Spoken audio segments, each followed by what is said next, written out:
নমস্কার বন্ধুরা, welcome to paranormal care. আজকে ফ্রাইডে, ঘটনা আসার কথা নয়, মানে এপিসোড আসার কথা নয়। বাট আজকের এপিসোডটা নিয়ে আমি এতটাই এক্সাইটেড, যতক্ষণ আপনাদের সঙ্গে শেয়ার করতে পারছিলাম, মানে আমি সানডে অবধি ওয়েট করতে পারলাম না, কারণ এত ইউনিক লেগেছে আমার ঘটনা। আমি গতকালই শুনেছি একজন ভাইয়ের কাছ থেকে, দেন তাকে ভয়েস রেকর্ড করেছি, আমাদের যা যা কাজ থাকে সেটা কমপ্লিট করে আপনাদের সামনে তুলে ধরছি। একটা অদ্ভুত ঘটনা। আপনারাও হয়তো অনেক জায়গায় অনেক কিছু শুনেছেন, অনেক অনেক চ্যানেল আজকে এই ধরনের কাজকর্ম করছে। বাট যে ঘটনা আমার কাছে বলতে পারেন বয়ে এসছে, সেটা আমি আপনাদের সঙ্গে শেয়ার না করতে পারলে, ফলে আমাদের ঘটনা আসে, এপিসোড আসে মঙ্গলবার, বৃহস্পতিবার, রোববার, টিটিএস। বাট ফ্রাইডেতে এই ধরনের ঘটনা শেয়ার করার একটাই উদ্দেশ্য, শুনে দেখুন, খুব ভালো লাগবে। যেখানে ঈশ্বরের ঐশ্বরিক সত্যি কিভাবে তার ভক্তকে, একজন ঈশ্বর যে রূপেই আমরা তাকে ডাকি না কেন, আলাদা আলাদা ভক্তের কাছে ভগবানের রূপ আলাদা হয়, বাট ভগবান তো একই। সে কিভাবে রক্ষা করে পরিস্থিতিকে এবং কি বলে, সেটা আজকে আমরা এখানে শুনবো। তো চলুন শুরু করা যাক। তবে হ্যাঁ, যিনি ঘটনা বলেছেন তার নাম হচ্ছে প্রদীপ রায়, ব্যান্ডেলে থাকেন। তো উনি যেভাবে আমাকে ফোনে ঘটনা বলেছেন, যা আমি বুঝতে পেরেছি, সেটা আমি প্রথম থেকেই শেয়ার করছি। একদম তো টাটকা ঘটনা, ফলে আপনাদেরও খুব ভালো লাগবে এবং অনেক কিছু আমরা এখান থেকে জানতে পারবো, শিখতে পারবো। চলুন শুরু করা যাক। নমস্কার শান্তনুবাবু, আপনি আপনার চ্যানেলের একজন সাবস্ক্রাইবার। আপনি আত্মার ওপর যে এপিসোডগুলো বানাচ্ছিলেন, মৃত্যু এবং আত্মার ওপর, সেখানে আমি শুনি। সত্যি কথা বলতে তো আজকের দিনে এই ধরনের চ্যানেলের কোনো অভাব নেই, ছোট বড় মিশিয়ে প্রচুর চ্যানেল। কিন্তু আপনার ঘটনা যবে থেকে শুনি, বা আপনার চ্যানেল যবে থেকে শুনতে আরম্ভ করি, এখানে তো দেখার কিছু নেই, শোনার ব্যাপার। একটা জিনিস অনুভূতি করেছি যে আপনার বলার মধ্যে কোথাও রিয়ালিটি এবং আপনি নিজে ফিল করছেন, বা আরও অনেক কিছু। যদি কোনো দিন দেখা হয়, বা আপনি আমাদের এখানে আসেন, বা আমি আপনার ওখানে যাই, তাহলে নিশ্চয়ই শেয়ার করবো আগে কী ফিল করেছি। দেখুন, চ্যানেলের যেহেতু অভাব নেই, তো এই ঘটনাটা আমি তো যে কোনো জায়গায় শেয়ার করতে পারতাম, কিন্তু আপনার সঙ্গে শেয়ার করার একটাই উদ্দেশ্য, জেনুইন লেগেছে আপনাকে।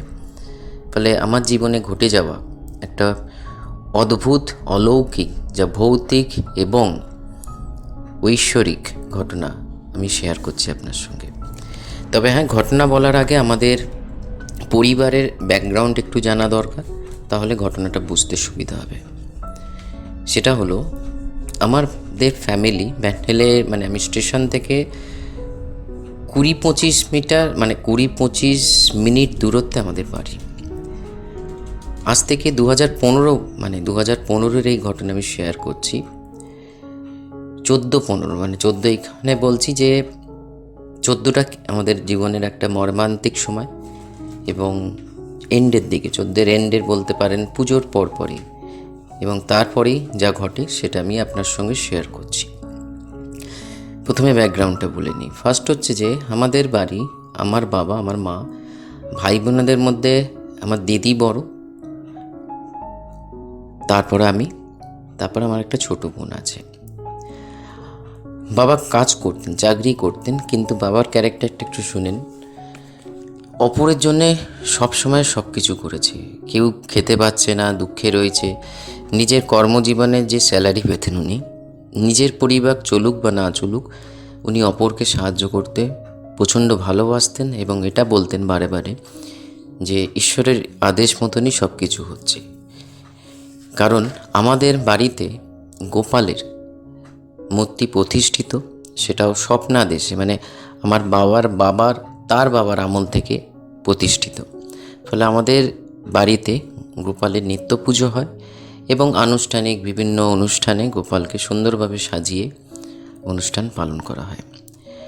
তো সেটা এই কারণে বলে রাখলাম, ঘটনা আগেতে কেন, কিসের জন্য বুঝতে পারবেন। তো এবার ঘটনায় ফিরে আসি আর একবার। বাবার সঞ্চয় বলতে বিশেষ কিছু ছিল না, যেহেতু উনি স্যালারি অনেক কিছুই পেতেন সেই সময়কার 2014, মানে বুঝতে পারছেন 14-এর এন্ডের কথা বলছি, তার আগে থেকে, মানে তার জীবনের শুরু থেকে জিনিসটা আরম্ভ, মানে চাকরি জীবন, পড়াশোনা উনি এইচএস অবধি করার পর আরম্ভ করেন চাকরি জীবন। কারণ সেই সময় শুনেছি নাকি বাবাদের পরিবারের, বড় পরিবার থাকতে বাবা, আমার জেঠু এবং আমার কাকা সবাই চাকরিতে নামে, না হলে বিভিন্ন রকম অর্থনৈতিক সমস্যা দেখা যায়। তো যথারীতি 2014-র এন্ডে পুজোর পর বাবার একটা মেজর হার্ট অ্যাটাকে বাবা এক্সপায়ার হয়। এবং এইটাই হচ্ছে এই ঘটনার বলুন আমাদের জীবনের একটা চরম সময়, যেখান থেকে আমরা অতিক্রম করে আজ 2024-এও দাঁড়িয়ে আছি। অর্থনৈতিক সমস্যা মনে পাহাড় ভেঙে পড়ে, মানে সেখানকার পরিবারের রুজি রোজগার বলতে বাবার পর, তখন আমার বয়স খুবই, মানে অ্যাডাল্ট বাট খুবই সামান্য, পড়াশোনা করছি। তো সেই ক্ষেত্রে বিভিন্ন রকম অসুবিধে নেমে আসে, কারণ আমি প্রথমে বললাম সেরকম আমাদের ক্যাপিটাল বলতে বিশেষ কিছু, মানে সেভিংস বলতে বিশেষ কিছু সেই সময় ছিল না।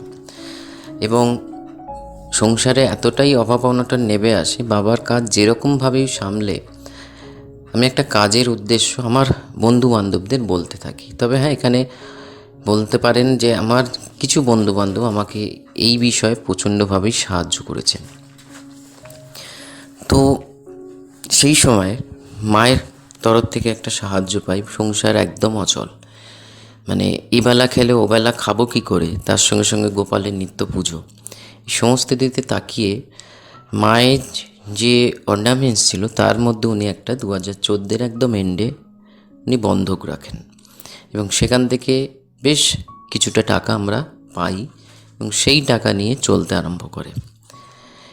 কারণ সে যেটুকুনি ছিল সেটা যদি হাত দেওয়া হতো তখন হয়তো ব্যাঙ্কই ক্লোজ করে দিতে হতো। তো মা এই ডিসিশন নেন, এবং ঘটনাচক্রে হাওড়ায়, মানে হাওড়া স্টেশন থেকে ধরুন একটুখানি, বিশেষ দূরত্ব না, একটা ফ্যাক্টরিতে আমার তখন কাজের একটা সুযোগ আসে।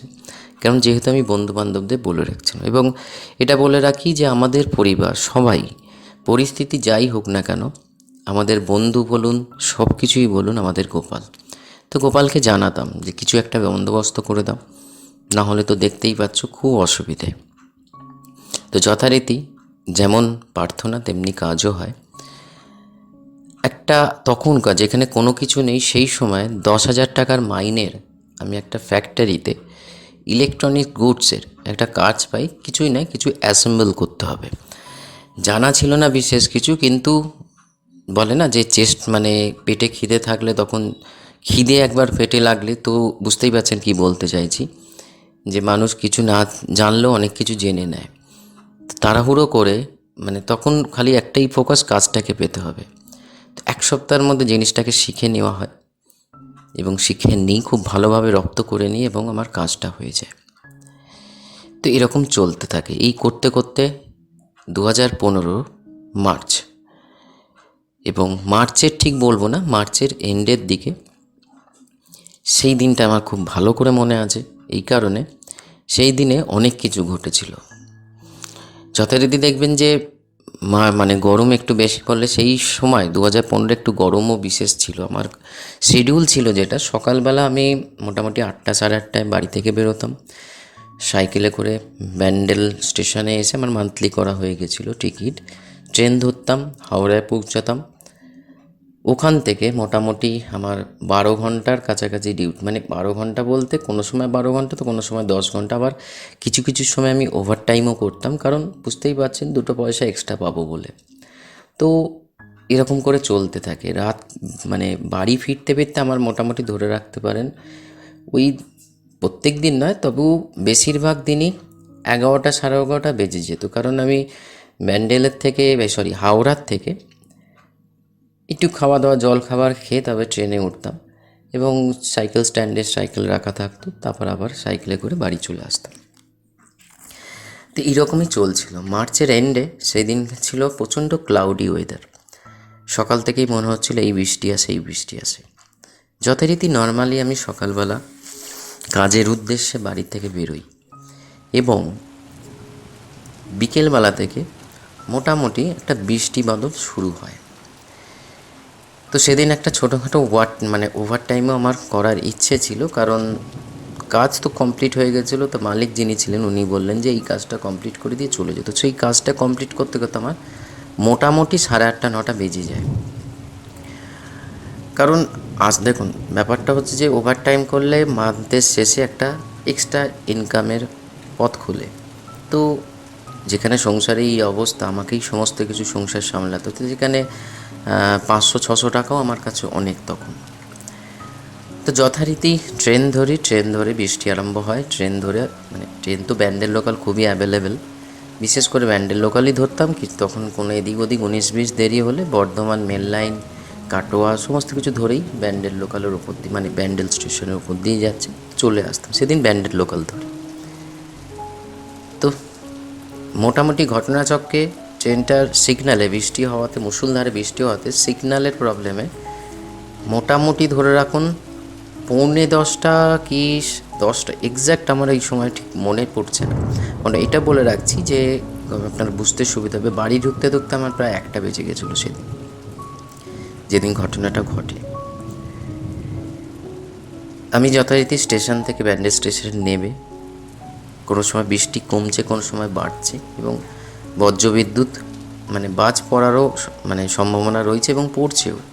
তবে সাইকেলটা নিয়ে রওনা দিই। রাস্তা ধুধু করছে, গ্রামের রাস্তায় বুঝতেই পারছেন, এমনিই অন্ধকার থাকে, তারপরে আবার বৃষ্টি হচ্ছে। কিছুটা যাওয়ার পর আমি এটা ফিল করতে পারি যে দুদিকে জমি জমা, কিন্তু যে রাস্তা দিয়ে প্রতিদিনের তো রাস্তা বুঝতেই পারছেন, যে রাস্তা দিয়ে যেতাম একটু জঙ্গল টাইপের, একটা শর্টকাটও বলতে পারেন সেটা। তবে খুব একটা শর্টকাট না, একটু দূরেই হচ্ছে মেন আবার রাস্তা পড়েছে। একটা খালি বাঁক ধরতে পারেন, সেই বাঁকটাই একটা ঝোপ জঙ্গলের মতন, গাছগাছরা রয়েছে।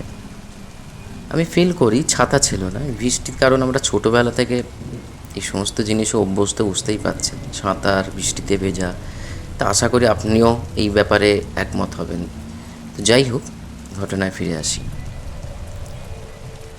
ঠিক ওই সময়টা ওই জায়গাটায় ঢুকেছি, এক্স্যাক্ট টাইমিং আমি বলতে পারবো না।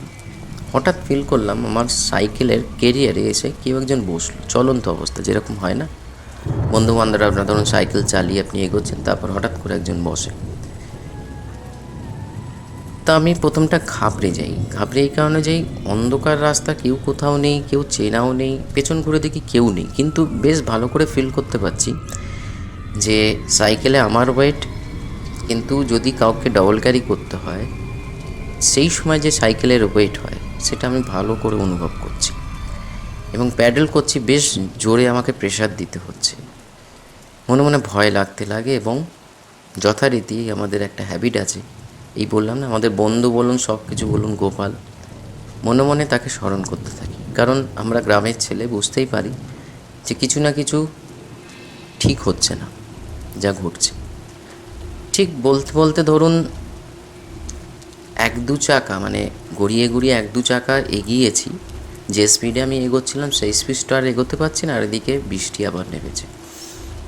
বেশ ভালো করে ডার্ক অন্ধকারের মধ্যে এটা ফিল করতে পারলাম, পিছনের দিকে কেউ একজন আমাকে ধরে রেখেছে, যেটা আমার সাইকেলের গতিকে কমাচ্ছে, এবং ওই আধা আলো অন্ধকার এবং বাজের আলোতে, বিদ্যুৎ চমকাচ্ছে যে আলোতে, বেশ ভালো করে ফিল করতে পারছি একাধিক জন আমার আশেপাশে রয়েছে। আপনি বুঝে দেখুন যে একা মানুষ, রাত্রির হয়েছে, গ্রামের রাস্তা, বৃষ্টি পড়ছে, ফাঁকা রাস্তা, সেখানে যদি আপনি এরকম ফিল করেন তা আপনি কী করবেন? তো পরিস্থিতি আমি বুঝতে পারি যে কিছু অস্বাভাবিক আমার সঙ্গে ঘটছে, ফলে আমি মনে প্রাণে গোপালকে স্মরণ করতে থাকি। দাদা, আপনি বললে বিশ্বাস করবেন না, কোথা দিয়ে, কেন, কিভাবে 3খানা কুকুর কোথা দিয়ে এলো, কি এলো, আমি কিচ্ছু জানি না। তবে তাদের বর্ণনা দিই, রাস্তার কুকুর, স্ট্রিট ডগ, বেশ বড় সড়ো সাইজের, এবং তাদের আকৃতি দেখলে হয় না, যেখানে দেখবেন যেখানে আপনি একা এই পরিস্থিতি ফিল করছেন, সেখানে যদি মানুষ কেন, একটা কুকুর বেড়ালো থাকলে আপনার একটা ভরসা হয় যে কেউ আপনার সঙ্গে রয়েছে। কুকুরগুলো, 3টে কুকুর একই সময়, তারা আমাকে চেনে না, জানে না, বোঝে না, কিছুই নেই, কোনো মানে আনবিলিভেবল। আমার সামনে এলো দুজন, আমার সাইকেলে, মানে আমি যে পথে এগিয়ে যাচ্ছি সেই দিকে মুখ করে চিৎকার করছে, আর একজন তার ঠিক অপোজিট দিকে, মানে যেদিক থেকে আমি আসছিলাম সাইকেল চালিয়ে স্টেশন থেকে, সেই দিকে দাঁড়িয়ে চিৎকার করছে। তাদের চিৎকার শুনে আমি এটা ফিল করতে পারলাম, যা কিছু না হোক আমার সামনে পেছনে কোনো বিধেয়ী বা অশরীর কিছু আমার সামনে রয়েছে। আমি গোপালের নাম করতে করতে কুকুরগুলো দেখলাম আমার ঠিক আশেপাশে, মানে বলতে পারেন তাদের লেজগুলো আমার গায়ে লাগছে। আমি এই সাহসে ভেতর থেকে একটা শব্দ অনুভব করি আমাকে সাইকেলে উঠতে হবে। আমি সাইকেলে উঠি এবং আমি সাইকেলে প্যাডেলটা প্রেস করি, দেখি সাইকেলটা এগোতে আরম্ভ করে। আমি এগোচ্ছি, আমার সঙ্গে কুকুরগুলো ঠিক সেম পজিশানে, মানে পেছনের যে কুকুরটা, যে রাস্তা দিয়ে আমি আসছিলাম আর যে রাস্তার দিকে যাচ্ছি, সামনের দুটো কুকুর এগিয়ে যাচ্ছে চিৎকার করতে করতে। মানে এটা ফিলিংস আমার আসছে, তারা কাউকে যদি আপনার সামনে কোনো লোক থাকে, তারা যদি বদমাইশ হয়, তো তেমনি যেরকম বাড়ির কুকুর তাড়া করে তাদের ভাগায়, ঠিক সেরকম কনসেপ্ট। পেছনের কুকুরটা একবার করে পেছনে মুড়ছে, চিৎকার করছে, আবার সামনের দিকে হাঁটছে। এই করতে করতে বৃষ্টিও কমে এবং দেখছি পরিবেশটা আস্তে আস্তে যেরকম ডিপ হয়ে গেছিলো, গভীর হয়ে গেছিলো, হালকা হচ্ছে। দাদা আপনি এখানেও বললে বিশ্বাস করবেন না, যেখানে একটা কুকুর একটা পোষা হয়, যে হয় না অনেকে দেখবেন চায়ের দোকানে বিস্কুট খাওয়ায়, ভালোবাসে, আমার কিন্তু সেরকম কোনো ব্যাপার ছিল না যে কুকুরগুলো আমাকে চেনে, আমি ওদের চিনি। ঠিক বাড়ির 1-2 মিনিট দূরত্বে কুকুরগুলো, দুদিকে জমি জমা, সামনের দিকে রাস্তা, চওড়া রাস্তা, কোথায় যে মিলিয়ে গেল কিছু বুঝতে পারলাম না। আমি বাড়িতে এসে যথারীতি সেই সময় জোরে সাইকেল চালিয়ে, তখন আর কিন্তু ওই অনুভব করছি না যে আমার পেছনে কেউ রয়েছে ইত্যাদি ইত্যাদি। বাড়িতে এসে দরজা নাড়তে দেখি মা ভেতর থেকে জিজ্ঞেস করছে কে কে। কারণ যখন আমার সঙ্গে এই ঘটনা ঘটে তখন বাড়িতেও কিছু ঘটে, যখন আমি বাড়িতে গিয়ে শুনি যে ঠিক রাত্রি 9:30 নাগাদ আমি নাকি বাড়িতে যাই, গিয়ে মাকে ডাকি, বলি আমি ভেতরে ঢুকতে পারবো না, একটু দরকার আছে। তো মায়ের কীরকম সন্দেহ হয় না, যে এটা তো বিশ্বাস করতেই হবে যে যদি আপনি ঈশ্বরের সান্নিধ্যে থাকেন, তো প্রত্যেক পদমুহূর্তে চোখ কান নাক খোলা থাকলে ওনার আদেশ, মানে মেসেজ আপনারা বুঝতে পারবেন। তখন মানে আমি আমার বক্তব্যটা পরে বলছি, আমি জিনিসটা জানি। এবং তারপরে বেশ কিছুক্ষণ ডাকার পর মা যখন জানলা খুলে দেখে কেউ কোথাও নেই, মানে এক ধরনের ঘটনা সেখানেও ঘটে। ফলে মা আমার ডাকাতে, দরজা নাড়াতে প্রথমে সাড়া নেয়। তখন আমি অনেক মানে রকমভাবে তাকে বিশ্বাস করাই যে আমি এসছি, আমার দেরি হয়ে গেছে ইত্যাদি, এবং ঘর খোলে, আমি ঘরের মধ্যে ঢুকি। মানে তারা এতটাই ভয়ভীত হয়েছিল যে খুলতে চাইছিল না দরজা। সেদিন বাড়িতে যথারীতি আমি গিয়ে বৃষ্টিতে ভিজে স্নান করি রাত্রিরে, এবং তারপর থেকে আমার 2 দিন প্রচণ্ড জ্বর, এবং এই 2 দিন আমি কাজে যেতে পারিনি, বাড়িতেই ছিলাম। একদিন প্রায় বলতেই পারেন সেন্সলেসের মতন অবস্থা, মানে জ্বর এসেছে গেছে। তো মা কী করে, আমাদের ঠিক বাড়ির কাছে, ঠিক বলবো না, একটু দূরত্বে একজন ওই মসজিদের হুজুর, ওখানে টলপোড়া করে দেন। তো ওনার কাছে যান, মানে আমি তো গিয়ে বাড়িতে ঘটনাটা শেয়ার করি, যে এরকম পুরোটা না করলেও মানে সংক্ষিপ্তভাবে তাদের শেয়ার করি যে এই ঘটনা, যত তাদের মুখে যখন শুনি যে আমি গিয়ে এবার ডাকছিলাম, তাদেরও আমার সঙ্গে ঘটনাগুলো বলি। তো যথারীতি মা যায় এবং সেই জল পোড়া নিয়ে এসে আমাকে খাওয়ানো হয় বলে আমি 2 দিনের মাথায় উঠি। এবং সেই হুজুর যেটা বলে তার সঙ্গে আর একজন কিছু একটা বলে। 2 দিন জ্বর কমার পর রাত্রিবেলা, মানে তার পরের দিন আমি আমার অফিসে ল্যান্ডফোন নাম্বারে কল করে বলি যে আমি প্রচণ্ড বৃষ্টিতে ভিজে, তাদের তো এইসব মতো বলা যাবে না, অসুস্থ, তো আমাদের নিয়ম হচ্ছে অফিসে যে যেদিন যাবো না, অ্যাবসেন্ট হবে, সেদিনের মাইনে কেটে নেওয়া হয়। তো অযথা কিছু করার নেই, আমার শরীর পারমিট করছে না, দুর্বল প্রচণ্ড। তো জল পোড়াটা খেয়ে আমার শারীরিক ব্যথা এবং জ্বরটা কমে যায়। এবং সেই দিন রাত্রিবেলা, যেদিন জ্বর কমে যায়, সেই দিন রাত্রিবেলা আমি একটা অদ্ভুত স্বপ্ন দেখি দাদা। সেটাই হচ্ছে সবথেকে বড় এই ঘটনার মূল বিষয়বস্তু। আমি দেখি হঠাৎ করে আমি ঘুমিয়ে একটা বিকট আলো, কিন্তু মনে খুব শান্ত প্রকৃতির আলো, কিন্তু প্রচণ্ড উজ্জ্বল। আমি একজনের ভয়েস শুনছি, স্বয়ং গোপালের। আমার এটাই আফসোস থাকবে যে উনি আলো দেখালেন, উনি নিজের দর্শন দিলেন না। হয়তো কর্মফল সেরকম আমার নেই, আমি গোপালের দর্শন পাই।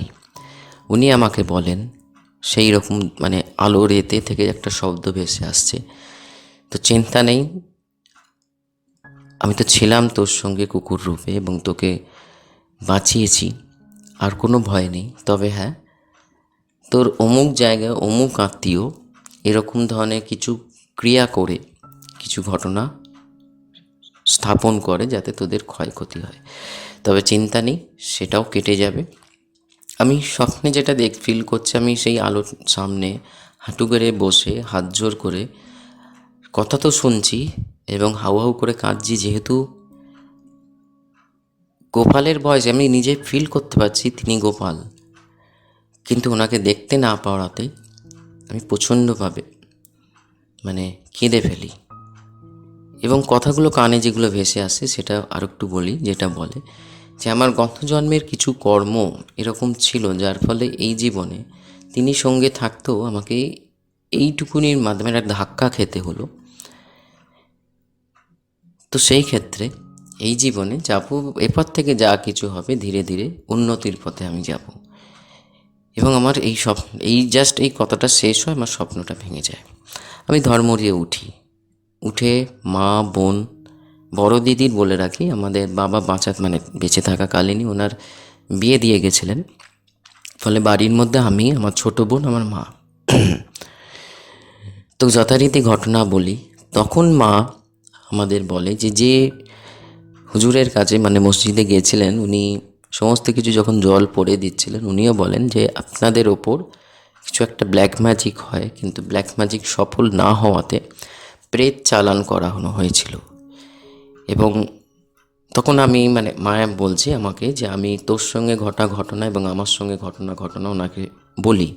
তো উনি বলেন এই জল পোড়াটা খেলে আর কিছু ক্রিয়া আছে যেটা পরে করতে হবে, করলে কেটে যাবে, কিন্তু যিনি করেছেন উনি প্রচণ্ড বিপদ, কারণ যে উদ্দেশ্যতে এই ব্ল্যাক ম্যাজিক বা কালা জাদু করা হয়েছিল সেটা যেহেতু সফল হয়নি, এটা বলতে পারেন উনি যেটা মাকে বলেছিলেন যে একটা প্রেত চালান হয়েছিল, প্রেতকে বন্ধন করে তাদেরকে আমাদের উদ্দেশ্যে পাঠানো হয়েছিল ক্ষতি করার জন্যে। যেহেতু সবথেকে বড় আশীর্বাদ গোপালে, তার আশীর্বাদের ক্ষেত্রে তিনি কুকুর রূপে আসেন এবং আমাকে রক্ষা করেন, এটাই সবথেকে বড়, যার জন্য আমি আজকেও দাদা আপনার সামনে দাঁড়িয়ে আপনাকে ফোন করে ঘটনাটা বলতে পারছি। তো উনিও সেম কথা বলেন এবং বিশ্বাস করবেন না, 4-5 দিনের মধ্যে, আমি এখন উল্লেখ করছি না, যদি কোনো দিন আপনার সঙ্গে দেখা হয়, আপনি আসেন, আমি যাই, তো নিশ্চয়ই বলবো কে ছিলেন তিনি। উনি এক অস্বাভাবিক তার মৃত্যু হয় এবং যার মাধ্যমে করান ওনারও মৃত্যু হয়। এবং দুজনেই সুইসাইড অবস্থায় তাদের ঘর থেকে পাওয়া যায়, কেউ যেন তাদের মেরে গলায় দড়ি দিয়ে দিয়েছে, ঝুলিয়ে দিয়েছে। তো দাদা, এই ছিল আমার কাছে একটা ঘটে যাওয়া আমার জীবনের সত্য, অলৌকিক এবং ভৌতিক ঘটনা, যেখানে আজকে আমাদের গোপালের জন্যে, আমার বন্ধুর জন্যে আমি আজকে জীবিত। এবং বলে রাখি, এরপর থেকে সেই 15 ঘটনার পর থেকে আজ পর্যন্ত আমাদের জীবনে কোনো রকম কোনো অসুবিধা হয়নি। তা এখানে একটা খুশির খবর শেয়ার করি, তখন তো আমি চাকরি করতাম, এখন আমি নিজস্ব বিজনেস করি, আমাদের ওখানেই কলকাতা থেকেই প্রোডাকশান নিয়ে যাই এবং খাদ্য অর্থের কোনো অভাব আর নেই। গোপালকে যথারীতি নিত্য পুজো হয় এবং আনুষ্ঠানিকভাবে আমরা তাদের সুন্দরভাবে সাজিয়ে, এবং গোপালের আর একটা স্বপ্ন মা দেখেন, সেটা পরে কোনো সময় একবার বলবো যে তিনি আদেশ দেন যে পুজো আচ্ছা যেটা আমাদেরই করতে, যেরকম পারবো তাতে উনি সন্তুষ্ট। তো এই ছিল দাদা ঘটনা। আপনাকে সঠিক মনে করে আমি এই ঘটনাটা শেয়ার করলাম।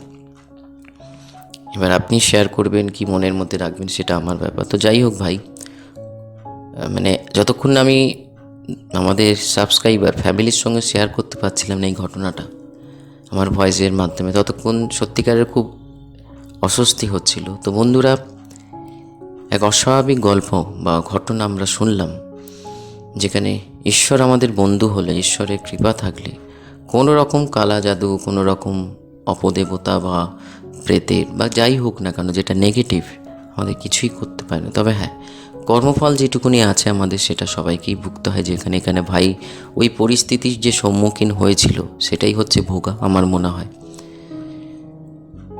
যেতে যেতে একটাই কথা, ভালো থাকুন, সুস্থ থাকুন, ঈশ্বরের সান্নিধ্যে থাকুন, অলওয়েজ পজিটিভ চিন্তা করুন, পজিটিভ কর্ম করিয়ে এগিয়ে চলুন। নমস্কার।